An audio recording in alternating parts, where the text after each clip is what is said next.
Suomessa kenties pisimmälle tässä kehityksessä on Jyväskylässä toimiva yhteisölliseen oppimiseen erikoistunut ammattikorkeakoulu Tiimiakatemia, joka on opettaja Timo Partisen luomus. Yrittäjyyttä opettava yksikkö lähti 90-luvulla ennakkoluulottomasti rakentamaan uudenlaista oppimisympäristöä, jossa opettajat muuttuivat valmentajiksi, ja opiskelijat ovat alusta lähtien tekemässä todellista yritystoimintaa. Opiskelijat perehdytetään eri tavoin yrittäjien arkeen, ja noin puolet heistä toimikin yrittäjinä 2 vuoden jälkeen opintojen päättämisestä.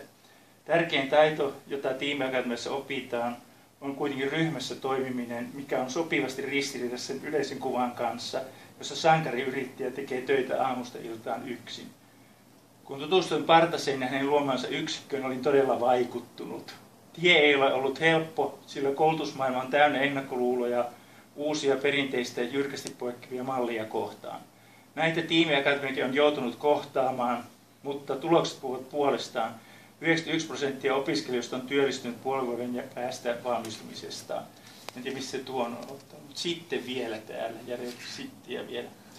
Sitten se vetää yhteenvetoja ja keskeistä on oppiminen. Siirtyminen passiivista tosiasioiden yksilöllisestä kirjaamisesta yhteisöllisten oppimisprosessien ymmärtämiseen. Edellä mainittu Tiimiakatemia on vielä harvinainen ilmiö, mutta uskon yhteisöllisen oppimisen yleistyvän tulevaisuudessa.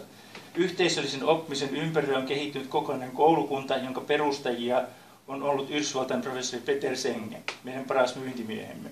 Tulevaisuudessa yhteisöllisten kykyjen merkitys vain kasvaa työelämässä, jos on ammatissa kuinka taitava tahansa, mutta vailla riittäviä sosiaalisia valmiuksia, osa taidoista ja mahdollisuuksista menee varmasti hukkaan.